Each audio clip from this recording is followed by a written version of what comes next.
Well, and it's exactly 2 minutes past 1 p.m. East African time, and you are right on time for News Deck, where we get to update you on what is happening in the world of news. Welcome on board. My name is Alela.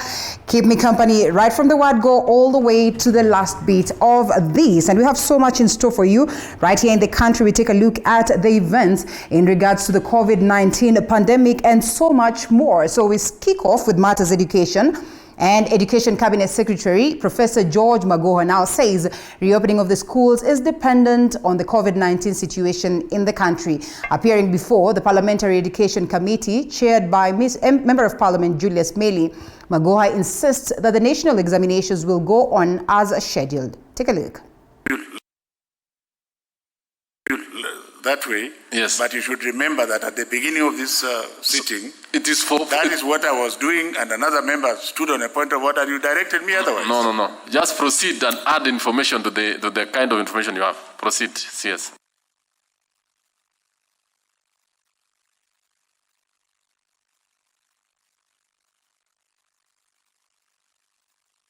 Ladies and gentlemen, Honorable Chair, I started by saying that this pandemic did not give anybody notice.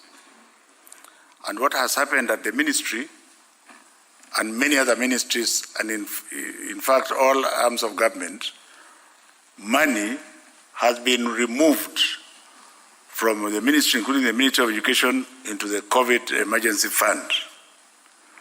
Monies, for example, which was supposed to be for infrastructure, which was appropriated, have been taken, and I fully understand and support. So what we are going to do, Honourable Member, next week, I hope, when we ask your Honourable House to make provisions for funds that can be used, for example, to buy soap.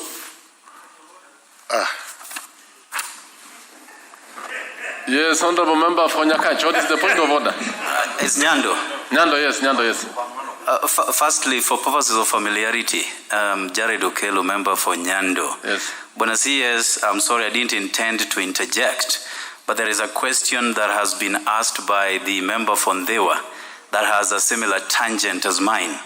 And that is why instead of waiting for the CS... You are out of order, Honourable Okelo. Let the CS, first of all, let the CS answer. I'll allow you to answer your question and ventilate on the issues raised by Member Fondiwa. Why can't he handle both at the same time? No. You are out of order. Proceed, CS. Mr. Chairman, my point in answering this question is that the government has all the intention to ensure that our children are safe at school. This will require additional exchequer funds, and I'm basically just asking the Honourable Member who asked the question, and I hope he comes to support us in the Budget Committee next week on Wednesday, when we put a budget line, a heavy budget line, so that we can be able to buy the sanitizers and soap and water to provide to the children. Because this was not in the budget, it was not planned. The second question, Mr. Chairman, what steps has the ministry taken to ensure essential commodities are available and will be distributed to schools? I think this is more or less the same. We intend to follow the COVID-19 guidelines. There will be a budgetary line that is associated with this. If the money is not provided, then this Honourable Parliament would not be in order to ask me to provide money when they are the ones with the power to appropriate the funds. CS, I would indulge you to really, when you answer those questions, you don't actually infer to members about issues that are not within their purview. So that at least yours is to make proposals. We, as a representative people, will just do as the resource envelope, not actually about questions. Yes, kindly. Number 3, what measures have been put in place to ensure that fumigation, this one I can tell you very specifically, we have about 460 schools, which have been schools, colleges, and TTCs that are helping us to manage COVID. Of these, there are 331 schools, the boarding schools. We shall be we shall make sure that they are fumigated and refumigated to the extent that this Honorable House does not have to worry. Well, and still on matters education, Mount Kenya University has the highest number of continuing students who are employed among all private universities in Kenya. A study by CPS Research International has shown. Mount Kenya University also tops private universities in highest number of graduates employed per year. At least 2,300 graduates from MKU are employed every year. The university also tops the list of private universities with the most preferred graduates by employers. If you study Mount Kenya University, you can see how ambitious the university has been. If you compare it to other private universities, there's virtually no comparison. That Mount Kenya can only compete with public universities. I saw a research done recently by, the East African community, in which its graduates of medicine were ranked higher than public universities. So one of the reasons why Mount Kenya University will be doing well in this regard is the aggressive nature of the university, which I suspect is the honor of the university with the chairman. I think it's called Gashara or something like that. He's Simon Gashara. He's a very aggressive person.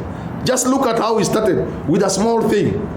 And it was USIU that he was setting the pace in terms of how fast a private university can grow. That was so until Gashara came on the scene. And Mount Kenya, really, if you look at it in terms of student population, in terms of diversity of programs, in terms of sheer strength, and that would explain why, again, it is together with the national doing well. Yeah. Well, congratulations to Mount Kenya. Now let's cross over to some sad news. And a middle-aged man is feared dead at Kamahindu village in Lari constituency, Kiambu County, after a landslide swept a section of tea farms where he was picking tea. According to Peter Ngugi, the farm owner, the slain man is said to have been in company of other 3 casual laborers at the farm who escaped narrowly. Efforts by residents to retrieve the body were futile due to heavy downpour. Kama saa 4 hivi kuna watu walikuwa wanaenda kuchuna majani huko, lakini wakakutwa na mteremko. Wengine wakakimbia pande ile ya juu, mmoja akafunikwa. Hata saa hii tumeongea hapo ndani. Sasa tunaomba usaidizi kwa serikali, tusaidiwe. Kwa majina naitwa Benson Buru. Ni mimi nilikuwa wa kwanza kufika huko. Nilikuwa wa kwanza. Sasa sisi kuteremka tulikuta kama inaendelea kuteremka hiyo ardhi, inateremka. Sisi kitu ya kwanza tulianza kumtafuta kwa majani na hatukumpata. Sasa ndio tulipiga duru, tukaita watu wote. Watu wakaanza kukuja wengi kwa wengi. Ndio tukaanza kuchimba. Tukaona mahali alikuwa ametupa panga. Sasa hapo kulikuwa na demu. Ndio tukasema probability anaweza kuwa hapo, tukaanza kumtafuta. Sasa kuchimba watu wakaungana. Lakini tumejaribu juhudi zetu zote, tumechimba lakini kwa bahati mbaya hatujampata.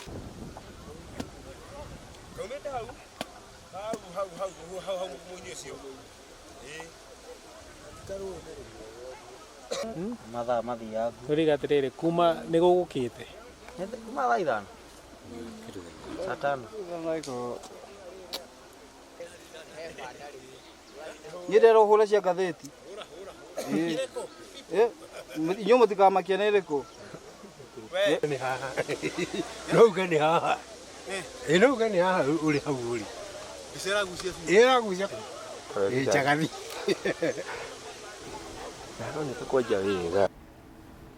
Now, following the directive to put Isili under partial lockdown to contain the spread of the COVID-19, most shopping malls have not opened today, stalling business at the commercial hub.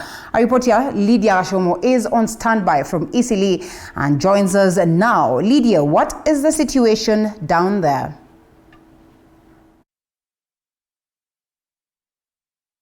Lydia, if you can hear me. Which is looks like we're not able to hear her well, but all the same. All right. Lydia, if you can hear me, what is the situation in Isili? Thank you, Linda. Okay, for now in Isili, Linda, as you have said,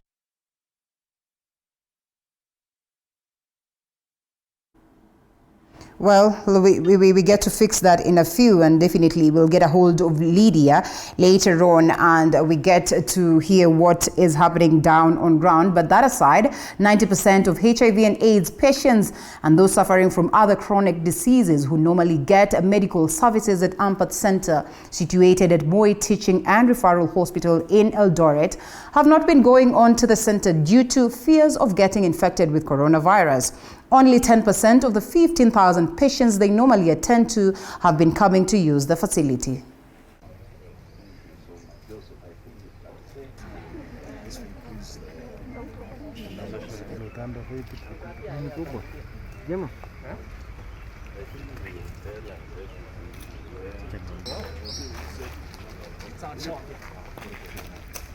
Our patients have actually feared to come to hospital. Out of our patients, both in the hospital and in Ampath Center and in all the Ampath clinics, they're not coming. We are getting 10% of our patients. And of course, everything else has changed. We have to leave in good time for the curfew, hand sanitizing all the time, fear, and a lot of other things. Our lives have really changed. We have seen these booths. We will actually put them in our entrances. We will take one to Wasingishu, and we will take one to Bungoma in Webuye and one to Busia. These sanitizing booths, the pass-through sanitizing electric booths, that will help. Actually, we've chosen the Ampath Center and the hospital because of the most vulnerable place and the most risky because of the people. I mean, it's a place where we all reach out to when all has stuck. That is when you're sick and all that, you can no longer stay and hide at home. You have to reach out to the hospital. So this being among the most risky areas, we decided they needed this, and we are reaching out to donate these ones to help in sanitizing the people who shall be visiting here. Well, remember, this is the home of untold stories. So write to us, tell us what story it is that you'd want us to air. We'll definitely come all the way and ensure that we get that on TV so people are able to see. So hashtag is important that you talk to us, news desk, and you can as well write to us. The SMS short code running down on your screen is 22047, or you can as well write us on Twitter, that is at TV47. It's time now that we take a short breather. We have so much still lined up for you, so don't you go anywhere. We'll be back.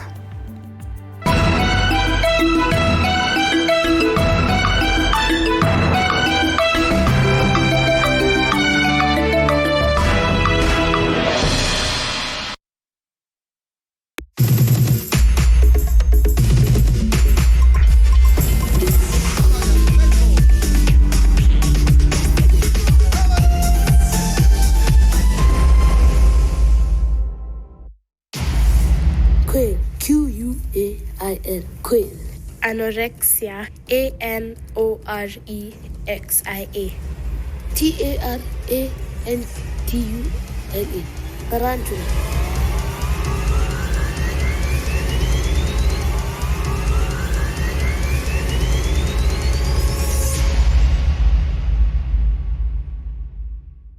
Mtu akikuuliza mwambie mimba yako yajificha kumbavuni.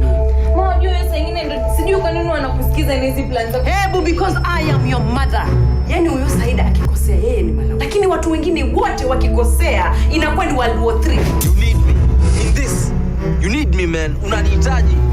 You need me. Saida, mimi najua pale nje Luneta. Hao ni watoto ama ni kokoto? Kama Saida, sio? Uchovu wa fikra, mwili, akili. Wazena, usichezee thamani yangu, wasikia? Uzia lazima raundi hii utalipa.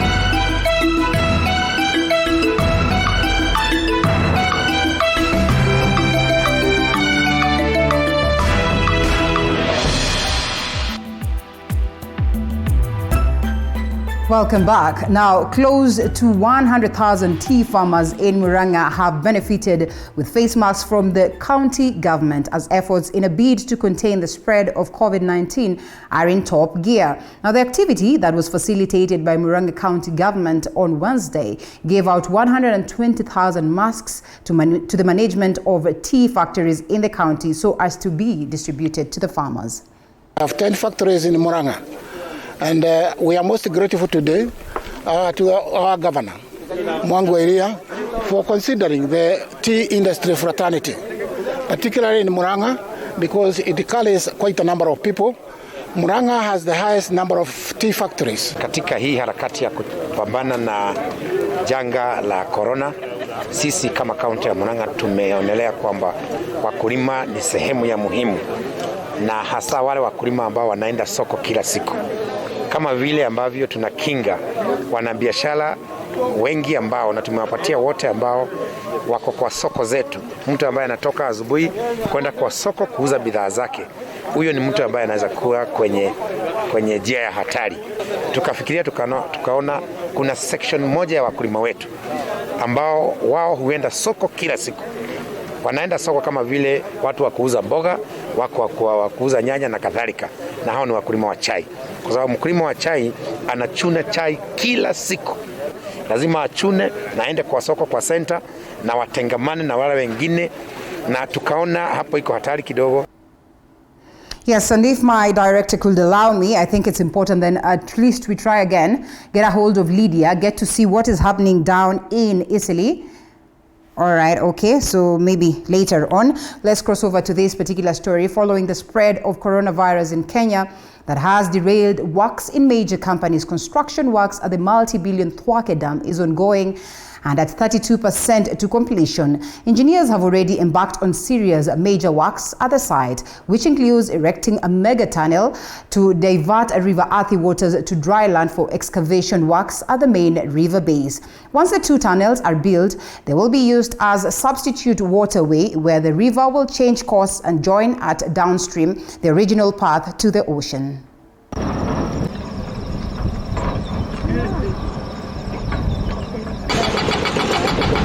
Tulikuwa tukiuliza tutasaidika namna gani. Hata tulikuwa tukisikia masks zinapeanwa huko kwa wafanyakazi na sisi hatukuwa nazo. Ndio sasa tumeshukuru Mungu kwa sababu wakati mwema umefika siku ya leo. Au hapo kwa China wamekuja siku hii ya leo, wakatupima, wakatufanyia mengi kwa njia ile ambayo inayofaa. Na tunashukuru kwa sababu wamekuja wakatupia hizo masks tulikuwa tukiuliza, wakatufima, na tunaona kwamba mambo itaendelea mzuri. Kama watu walienda nyumbani, si bado tuko kazini, na kama kazini tumefanikiwa kupatiwa hizi mask, tuna sanitize, social distance bado tunafanya, na temperature tunapimwa. Now, and as the COVID-19 pandemic worry continues to rise in Kenya-Tanzania border, public transports have been urged to follow the government measures in a bid to curb the menace. Now, the transporters received protective gears even as they actually urged the government to beef up security at the border points. Sisi kama wanabiashara wa Migori, hakuna mwenye ametuletea hizi vitu vya Junet sasa ametuletea.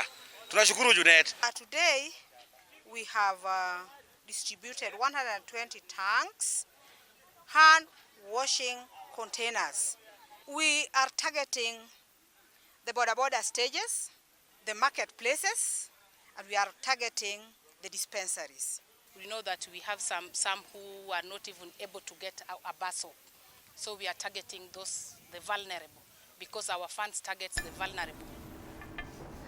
And the necessity to wash hands, keep social distancing and wearing of masks is beefing up the fight against COVID-19 pandemic, has driven a grade 3 pupil from Mukwa village, Bumula constituency in Bungoma County into simplifying the hand washing process for any resident who pays them a visit.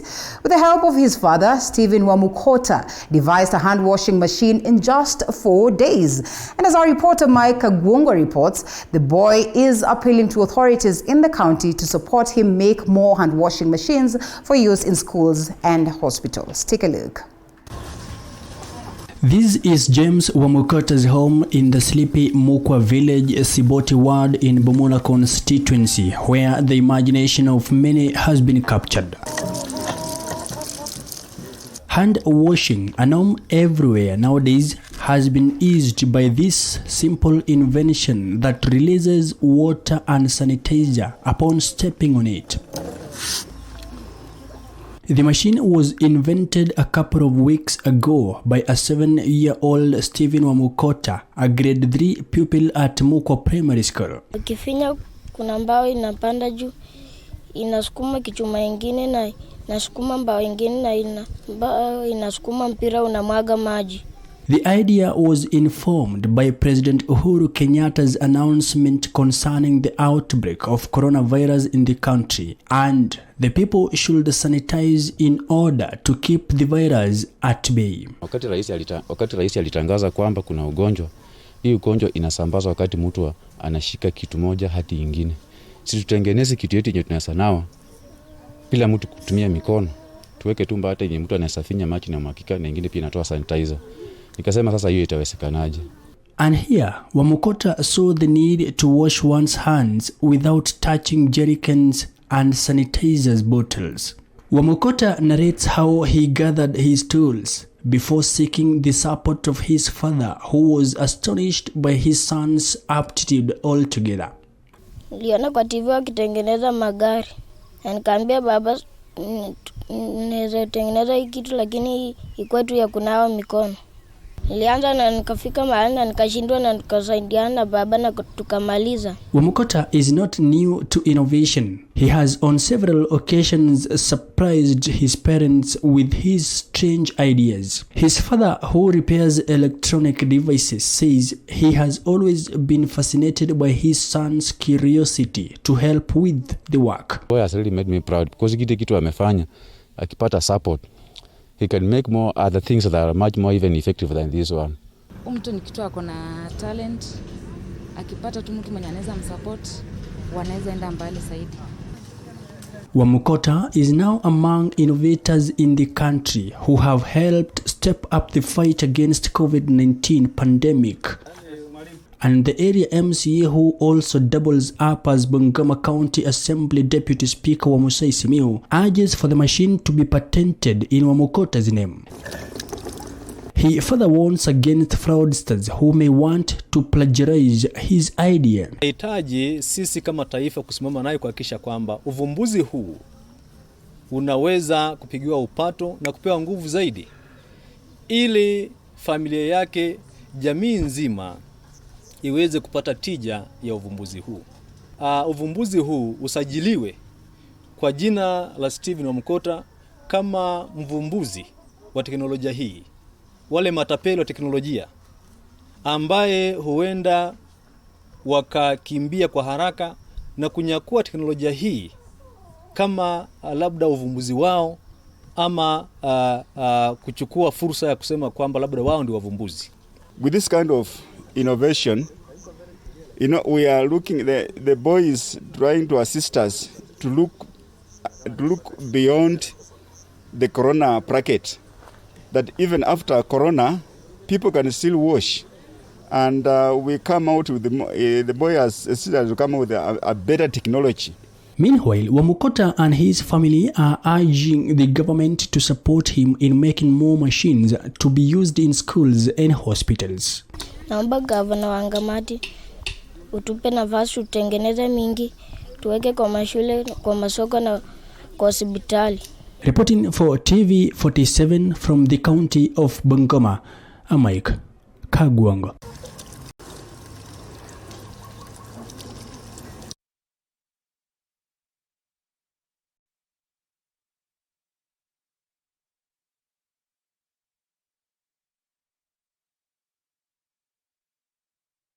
This talent of Wamukota, commendable, certainly right there. Thank you so much for that nice piece, Kagungo. And it's time that we get to Holiday Day, yes, right here on News Deck. as we promise you of more comprehensive coverage of stories making headlines on our subsequent bulletins. We'll also be getting a hold of Lydia later on the same bulletins to get to know what played out or what is playing out in Eastleigh. It was great having you. Thank you so much for keeping me company right from the word go.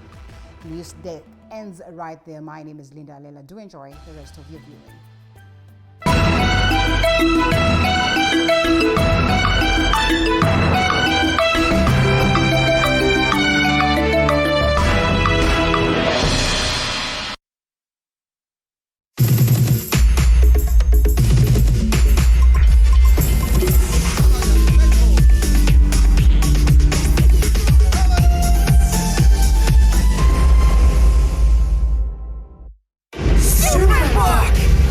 This May on TV 46.